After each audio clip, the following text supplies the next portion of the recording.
I know everyone kind of does, I believe, respect the founders and maybe even revere them to a degree, but it is also just the people you always hear from who also kind of basically wield most of the power.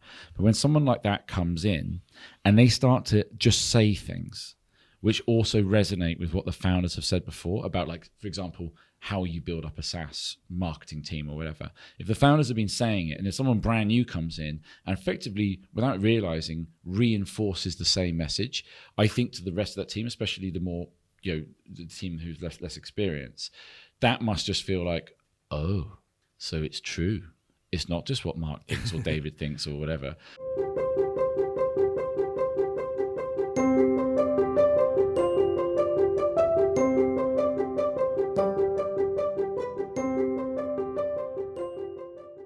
When you're a startup company and you're trying to hire people, should you go for rough diamonds that you can kind of work into, mold in your kind of image almost, or should you really go for experienced people who've been there, done that? Maybe they're a year, 2 years ahead of where you are now, and will be able to point out all the pitfalls and help you avoid them. That's what we're going to be talking about today.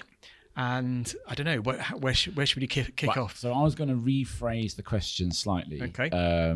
So yes, your rough diamonds, basically raw talent, like right attitude, smart, eager. Generally, they start as generalists and then maybe they become specialists over time. And also, it's probably and typically younger. They're cheaper as well. Cheaper, probably. Yeah. I mean, that's probably not a great reason, but sometimes that's at the beginning you've restricted. got to go with what you got. Yeah.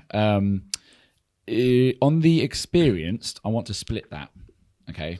So you rightly identified one profile of experience, which is I've maybe been here, done this before, but in a similar sort of business. Like, I helped sales was something we were looking at, kind of a VP sales type person is like, oh yeah, I've scaled a business, from 10 to $20 million before in a B2B scenario. It's kind of like, it's not the same business, obviously, but it's a similar kind of thing. And they're bringing that experience of what that looked like, what worked, didn't work, just to sort of guide you through the forest a bit more. But I think there is another one, which is experience explicitly opposite. Experience in your industry, or more importantly, in your vertical. So I don't know if you've had a few, I do get quite a lot of these sort of people who have basically been in the incumbent track for like some time, and can see the writing on the wall, or just tired of it, or whatever it might be, and want to come over to our way of thinking, but they're still in the same industry. They're still in the digital signage space. Yeah. And it's a different type of experience. I'm normally very wary of them. Although, again, there is something to be said for like someone who knows the manufacturer landscape inside out, which we don't really, who has done a lot of installations, because we don't do installations, but has actually been, with the right attitude, it could actually be really handy, because it can give you insight into other elements of the project, which we don't typically touch because we're specializing on the software side of the problem. But, that also comes with we used to do it this way, and then what you end up doing is just morphing into the incumbent, which is completely pointless if that's what you're trying to change. I just wanted to, so there's experience in the, I've been there, done it, but not necessarily for the same vertical, but the kind of, I've got the playbook on that, which is kind of what, say, an investor might often bring, or someone who's kind of been in the software world. But then there's that industry thing. So I was going to just split it around that. That was, because otherwise it's like define experience. It's difficult, because actually that is one of the issues, isn't it? If you hire someone from a company, as you say, an incumbent or even a competitor, the chances are that, if you think you're better than that company and better than that competitor or better than the industry, what you want to do is better at what you do. Yeah, you want to change things. Then there is that danger of, okay, that's great that they know who to talk to at Samsung or whatever. Yeah. But does that really get us to great? And you're only ever as great as the greatest people that you have in your company. So yeah, I totally see that there's experience in experience. Because right now, I think, to be honest, we do want a lot more experience inside the company, because we've got to a point where it's, we've got, we're looking for like basically a new, well, not a new, but a a previously non-existent tier of management, because there would be no need for it because there weren't enough people and probably not enough money, where we do want people who have sort of seen some of the things we haven't seen before, usually around the sort of scaling side. But not necessarily, I'm not remotely bothered if they've done digital signage or not before, that's fine. But I'm quite bothered if they've done SaaS or if it's B2B that they've come from. And, I wouldn't want to take anyone out of B2C just because they're a good marketer. I'd be like, I don't think so.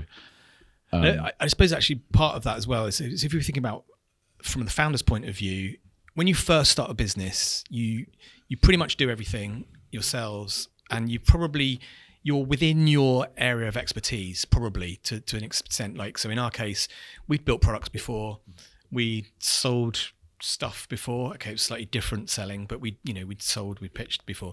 But then it gets to the point where you're going, okay, well now we're a much bigger company than our agency was in terms of revenue and in terms of people, but also the type of selling is a different type of selling than we've done before. We did a very kind of we were pitching to enterprises, but we were pitching very specific kinds of consultancy that was kind of unique to each person, each company. Whereas actually having a team of people pitching a SaaS product at an enterprise level probably has a series of different skill sets. But the same thing as well, managing a team. We've got, how many developers have we got in the company now? That's whereas before it used to be, when we were in the agency, pretty much Luke could keep his hand over his eye over everything. Yeah.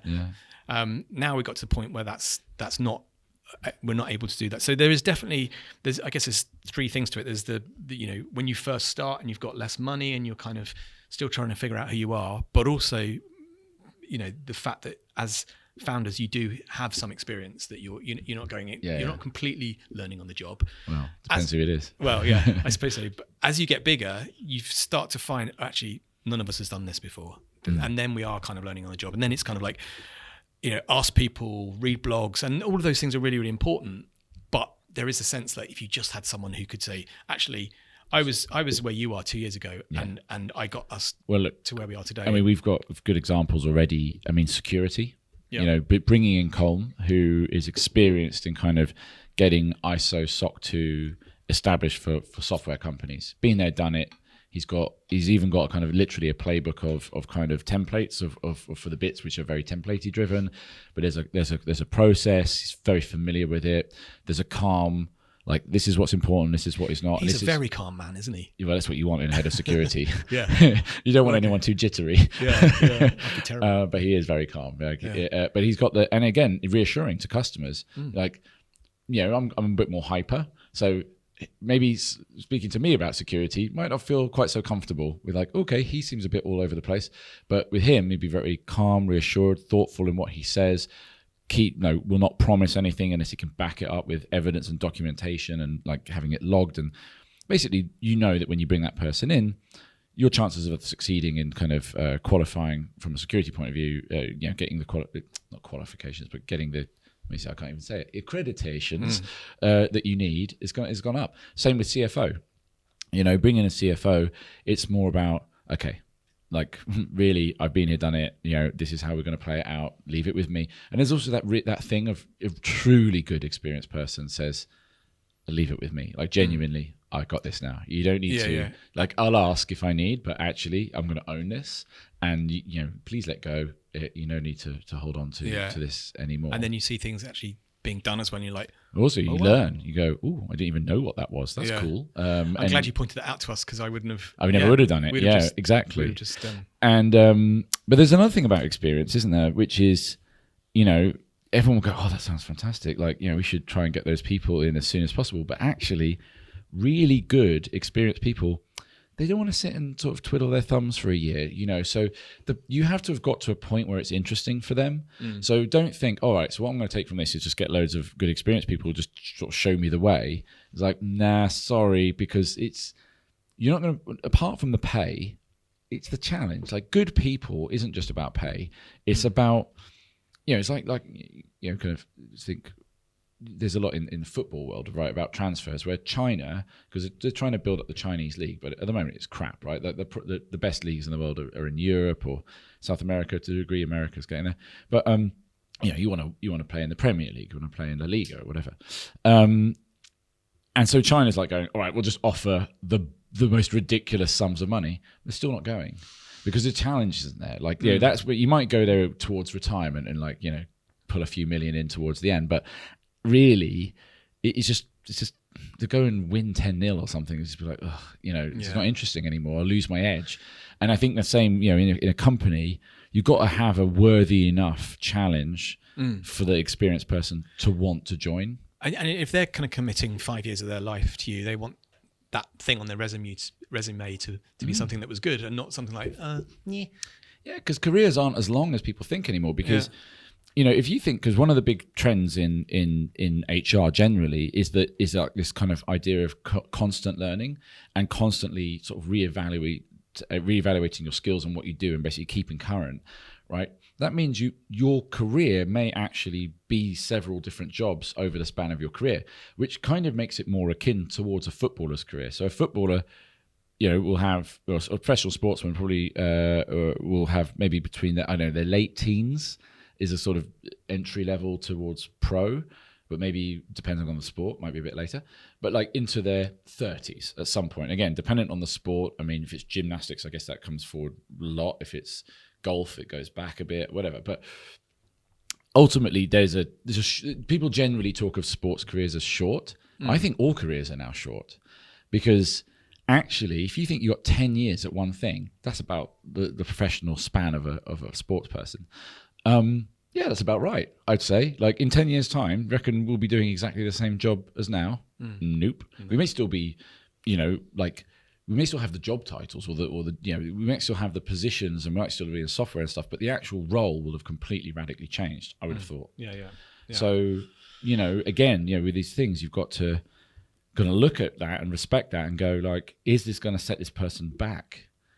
By waiting for us to kind of catch up, or is it the appropriate time to bring them in? And that's where you're sort of, you're less experienced or your generalists, they probably are attracted to that early bit more so than later because they get to kind of put fingers in pies, have a bit of more autonomy, be a bit less process oriented, and things like that. So it's a balance. Like, who'd have thunk it? Who'd have thunk it? It probably depends. I mean, what we found as well is that we've been very successful in hiring some great rough diamonds or people at the beginning of their careers when we first started. And there's definitely advantages to that because... And there's still room for it. There's definitely still room for it. But the generalism might not span quite as wide as it used to. Yeah. Because it can't really, can it? No. You couldn't realistically sit in the marketing team and the sales team and the support team. Yeah. But at one point, that was one team. Yeah. Just exactly. anything that's not dev's team. So and having that time to kind of really work with someone, which is the other advantage you have in the early days. If you think about Sam, I mean, he was mentored by you really, and he's brilliant.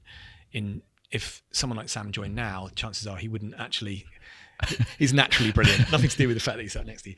No, you did a.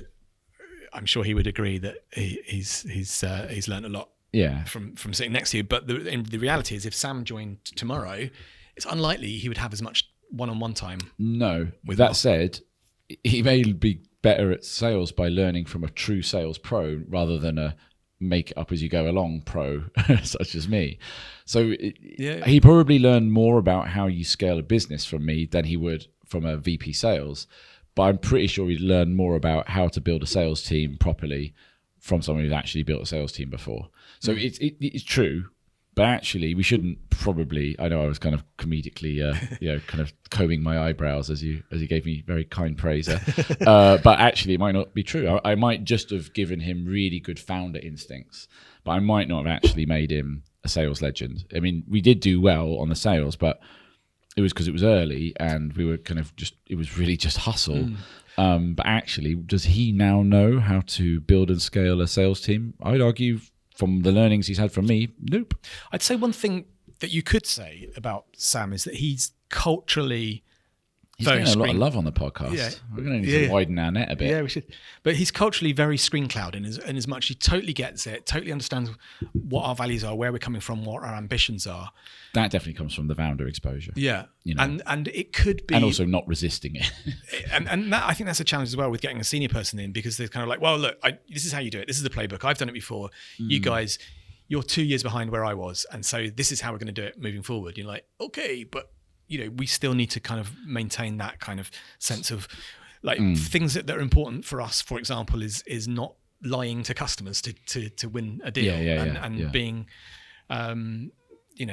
Just being honest and decent with people. So you could have someone comes in who said, let's take sales, for example. You could have someone who came in and said, I'm going to beat up all the sales guys and I'm going to lie to our customers. I mean, obviously that's an extreme. Yeah, but or I'm going to reduce churn by basically not replying to emails where people ask to cancel. Yeah. And just like frustrate the hell out of them. That would work. People do that. Right? Yeah. Not hopping on it or saying, before we churn your account, I think we should get on a call or something horrific like that. Because have you ever tried to cancel anything with like Adobe or whatever? It's a nightmare. It's like actually genuinely hard to like just. I was all trying to do was just reduce some licenses. Yeah, I tried to get out of Audible, and I just, can you refund? I had loads of credits, and they just said, you lose your credits if you cancel. And I said, yeah. So can you refund me? Well, you do know that if you do that, I was like, or you can pause it for 4 months. It went on, and I just said, can you just refund me? And then eventually they said, okay, we refunded you. Yeah. I mean, but obviously you had to properly be pushed towards it. So again, from our point of view, we've always said that's not how we want to be as a company. So someone someone might say customers to pay us unless they want to. Yeah. But you could imagine a situation where someone said, I reduced churn at my last company. I'm going to do it for you. I reduced churn by 5% at my last company. Really good example. I think store cards. Those cards where you put credit on and you use them in stores. I think Starbucks or whatever.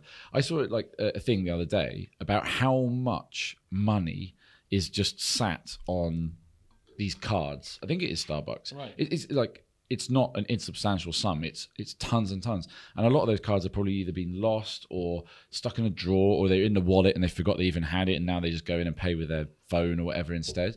But like, there's a ton of money sat there, which is basically just forward paying companies like Starbucks. Like, is it ethical that's? I mean, basically gift vouchers. Why do companies like gift vouchers? It's not because it makes it so easy to give a kind gift to a loved one. It's basically because you get the money up front and they may not ever redeem it. In fact, I believe when Groupon began, that was one of their big pitches, was that you get the cash, but they may never turn up. Which is probably true. No, it's definitely true. For Groupon as well. But is that right? No, it's. I mean, it might be right for someone, but it's not right for us. And but someone's gone in with that playbook, super experience and stuff. But is that so? They've gone in, and like to your point, they've succeeded because they've moved their KPI or whatever. But by doing something which is really actually at odds ethically with what the business was trying to do in the first place. And I reckon Google came out with "Don't Be Evil," and I don't think they did it to like goad themselves down the line. It's just because basically it became market led. Obviously, they've got to keep their shareholders happy, keep the stock market happy, and so people will come in and maybe add more evil things like incredibly hard to cancel or reduce or whatever it might be, because look, it's moved the KPI. So yeah, I think you're right, and I don't think that people who've maybe been, but then it doesn't just mean a generalist wouldn't do that. That's kind of, we've slightly dived off into sort of, ethics. But I think what your point was, if I understood it correctly, is that when you bring in really experienced people, obviously it wouldn't be right to completely mold them to your way of working previously, because what was the point of bringing their expertise? Yeah. But likewise, you can't just bring them in and go, yeah, whatever, carte blanche, everything that worked, it's all in your hands now, because actually they might bring in they might have a little few evil things floating around there from the previous environment, especially if they come from a corporate one. Not always the most kind place, is it? Yeah, and it's just it is that thing of people going rogue as well and just going, I know better.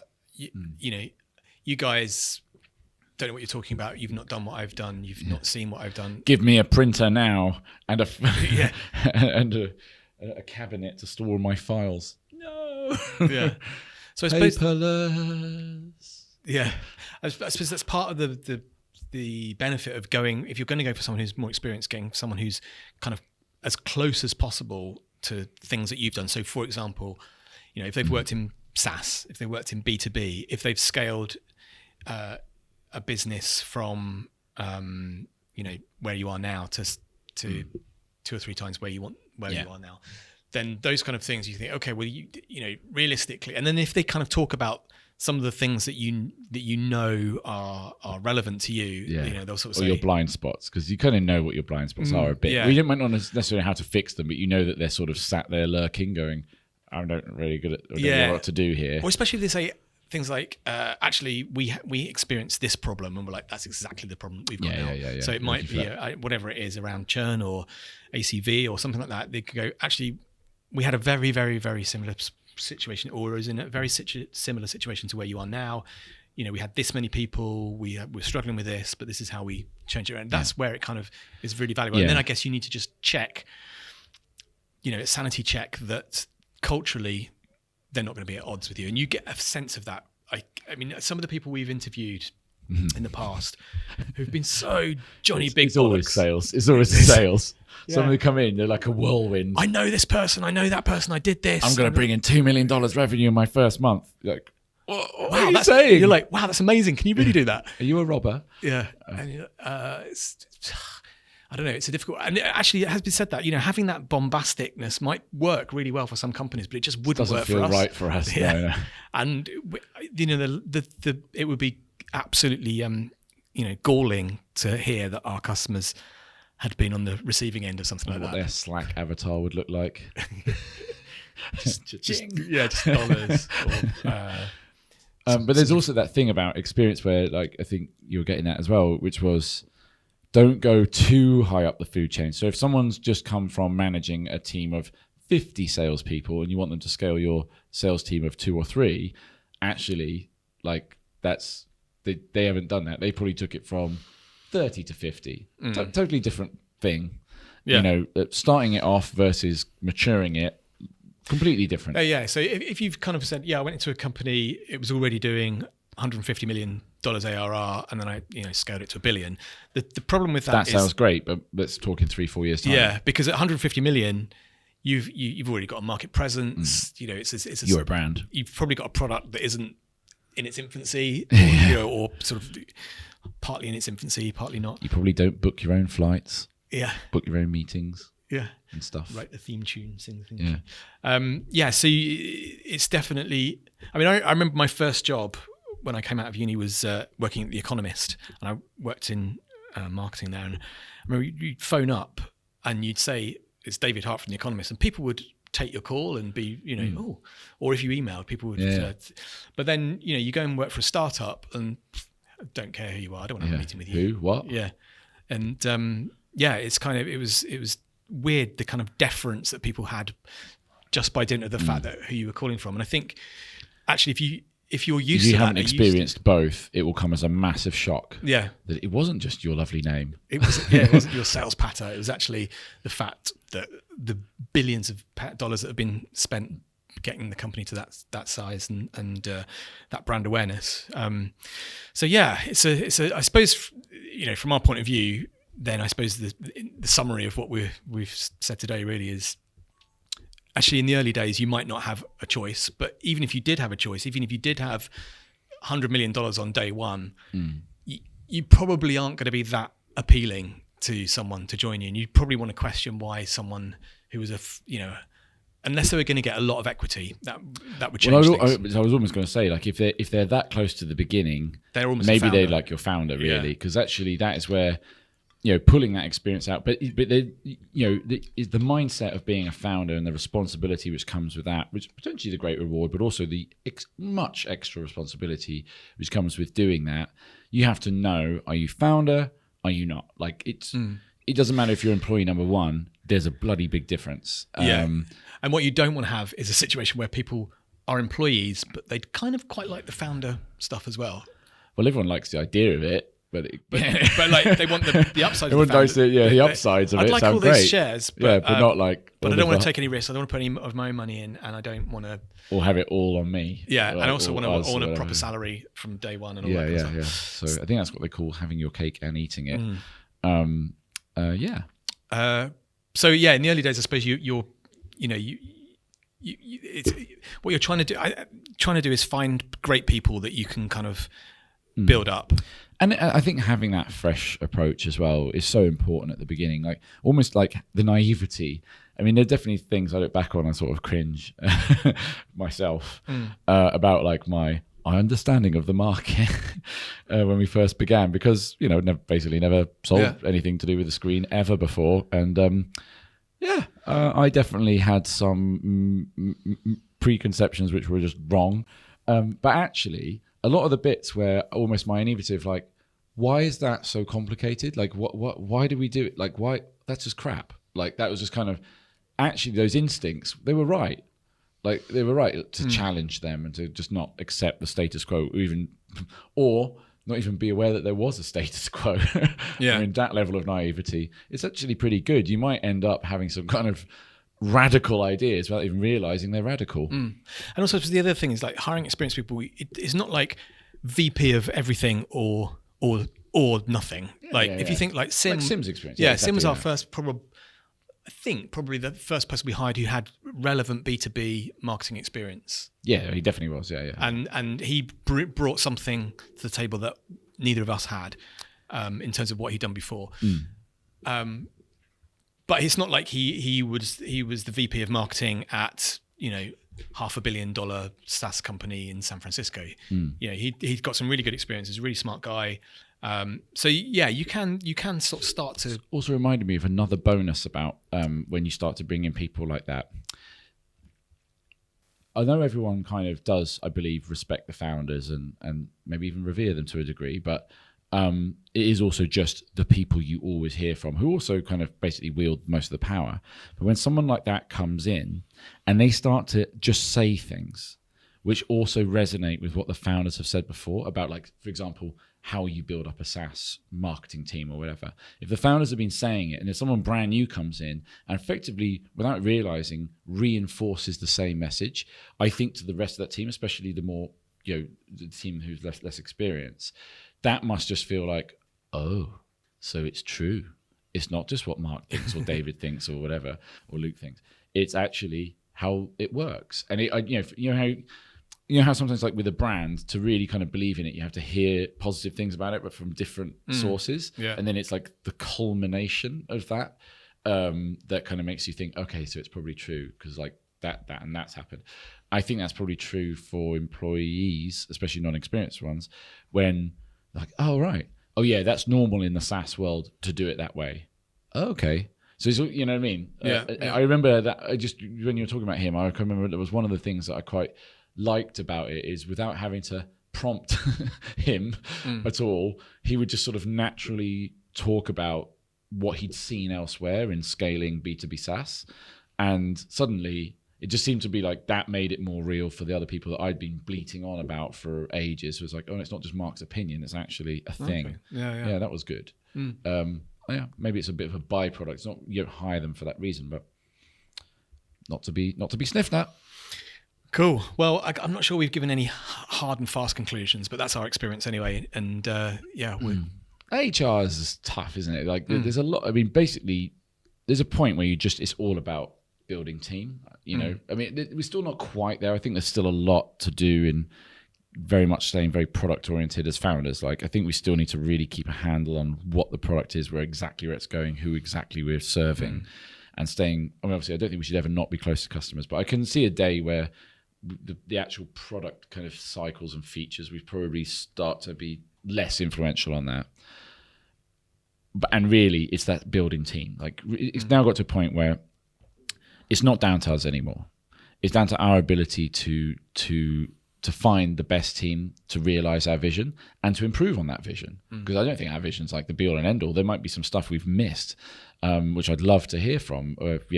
People, all sorts of different talented people we're bringing in. But that is the name of the game now. Yeah. But it was not the name of the game, really, up until very recently. I don't think, maybe even just really the beginning of this year, where I think we've started to really put distinctive teams and leadership and stuff in place. And yeah, that, whether we like it or not, that is basically our job now. Yeah. Well, they say that, I can't remember what They say like a CEO's job is like, is it 60% hiring or something? I can't remember. I read somewhere. So many interviews. Yeah. Or at least thinking about the teams. Yeah, well, thinking about team for sure. Yeah. Maybe not doing the actual interviews all the time, but I think I don't do enough interviews, if I'm honest. I think I did so many interviews. I got a bit burned on them, like just burned out. But actually, I think I should do more interviews than I do. Well, I again, think I need to get the risk back in of the game. blowing smoke at your ass. I think you are very good at thinking about teams and structures and things like that, like in a way that I don't think I am. I won't speak for Luke, but I think you're quite good at visualizing how the sort of, not just how teams are structured, but also the kind of the dynamics within teams and who's strong in this and who's strong in that. I think that's sort of something that comes quite naturally to you. Well, it makes sense that HR is going to be what I think about mostly, but yeah, no, it's true. I like that. I think I've always got. I think I prefer molding a team rather than recruiting into it. I think it's just because you do so many interviews just asking the same questions, and that like 9 out of 10 you're not gonna.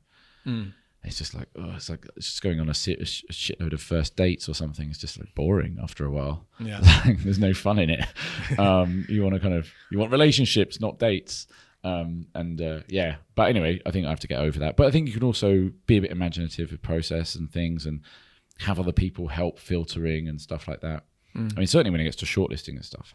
I'm looking a bit of confession, because we are kind of saying that we're doing a good job here, aren't we, on this podcast? I mean, that's kind of the point, right? What we listen to people go, I have absolutely no idea what I'm doing, and here's stuff that you could also try that probably won't work too. But I think I was thinking the other day, I was like, I don't do as much interviewing as I used to. That doesn't chime with what the market says I should be doing. I'm still pretty close on the customers. I'm pretty tight on that and on product, but that one, I think I need to up my game a bit. And just stop talking about it and do it. Just like you should, dear listener. Yeah.